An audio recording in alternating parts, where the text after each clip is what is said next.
ఇలాంటి మరిన్ని వీడియోల కోసం మా ఛానల్ని లైక్ చేయండి, సబ్స్క్రైబ్ చేయండి, బెల్ ఐకాన్ యాక్టివేషన్ చేసుకోండి.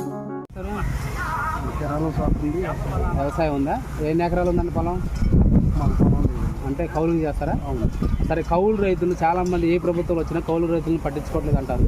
జగన్ గవర్నమెంట్లో కౌలు రైతుల పరిస్థితి ఎలా ఉంది కొద్దిగా చెప్పండి. జగన్ గవర్నమెంట్లో కౌలు పరిస్థితులు పర్లేదు. యూరియా సబ్సిడీ కానీ ఇవన్నీ వస్తున్నాయా? మంచిగా వస్తుందా? మీకు రైతు భరోసా డబ్బులు కానీ పడతాయా? నాకంటే పొలం లేదు కదండి. అంటే కౌలు రైతులకి కౌలు రైతులు పడుతుంది. మీరు కౌలు రైతే కాదు, కౌలు రైతుమే. కౌలు రైతు అని అంటే నేను కౌలు తీసుకున్నప్పుడు గుర్తింపు కార్డు కొంచెం లోపం వల్ల ఇది గుర్తింపు కార్డు లేదు వల్ల రాలేదంట. అయితే కౌలు రైతు మీకు తెలిసిన కౌలు రైతులు పడ్డాయి. కౌలు రైతు మీరే కాబట్టి సరే, మీరు చెప్పండి. చంద్రబాబు నాయుడు కొన్ని హామీలు ఇచ్చిండు. నేను గెలిస్తే పింఛన్ 4,000 ఇస్తా అంటాను ఒకేసారి. జగన్ గారు ఏంటంటే లాస్ట్ 2 years అంటే 2028కి 29లో 250 మాత్రమే పెంచుతాను అంటున్నారు. ఇవి పింఛన్దారులు దానివల్ల 4,000 వస్తాయని అటు చంద్రబాబు నాయుడు ఓటు వేయచ్చు అంటారా, ఏరంటారా? ఏరండి, ఇవన్నీ ఇయ్యో చెప్తుంటారు కానీ అవి కలవని పనులు. అవి ఇవాళ పరిస్థితులను బట్టి ఇవన్నీ జరగని పనులు. వాస్తవంగా చెబుతున్నా, ఆయన ఇప్పుడు జగన్ గారు చెప్పే హామీలలో ఏమైనా కానీ ఆయన అంచనా వేసుకొని చేసే ఎగ్జాంపుల్ చేస్తుండ్రు. 3,000 నుంచి 3,500 అన్నారు. ఇది 4 సంవత్సరాలు పెట్టింది. 4 సంవత్సరాలు అండి. ఒక 2028 వరకు 28కి 250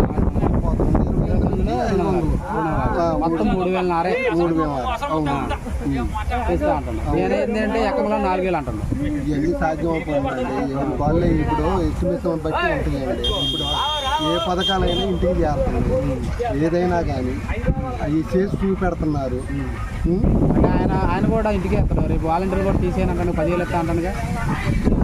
10,000 ఇస్తున్నానా అంటే ఆయన పెట్టిందే కండి. ఇంతకుముందు వాలంటీర్లు పెట్టింది ఆ వ్యవస్థ కూడా తీసుకొచ్చింది కూడా 10,000 ఇస్తా అంటానుగా. వాలంటీర్లు 10,000 వాలంటీర్లు వ్యవస్థ తీసుకొచ్చింది ఎవరండి? ఇంతకుముందు ఇప్పుడు చంద్రబాబు నాయుడు గారి టైంలో ఇంటింటికి పోయి పంచాయతీ ఆఫీసుల కాడికి పోయి పడిగాపులు కాసి ముసలోళ్ళు ససలోళ్ళు ఇవన్నీ ఇచ్చేసారు. తర్వాత జగన్ గవర్నమెంట్ వచ్చిన తర్వాత జగన్ గారు వాలంటీర్ వ్యవస్థ తీసుకొచ్చిందే జగన్ గారు. ఇవాళ ఏందో నేను 10,000 ఇస్తా, 5,000 ఇస్తా, నేను వాలంటీర్ని మీరేమో ఇది చేస్తానని చెప్తుంది. అది ఎంతవరకు నమ్మకమో తర్వాత ఇప్పుడు పరిస్థితులను బట్టి జగన్ గారు చేసే పనుల మటుకు సక్రమంగా వాలంటీర్లను కూడా నడిపిస్తుండ్రు. అదే వ్యవస్థని రాబోయే కాలంలో కూడా వాళ్ళని కూడా పెంచుతూ పోతా అని కూడా అంటుండు. పెంచొచ్చు కూడా, ఆయన కూడా చేస్తాడేమో. ఇప్పుడు చేస్తుండే కాబట్టి ఆయన్నే నమ్ముతారండి. చెప్పని కూడా చేస్తాడంట. అవును. మొత్తానికి అయితే రాబోయే ఎలక్షన్ ఎవరికి వెళ్తారు? జగన్ గారికి వెళ్తాడు. 150 జగన్ సీఎం అవుతారంట. అసలు పక్కా.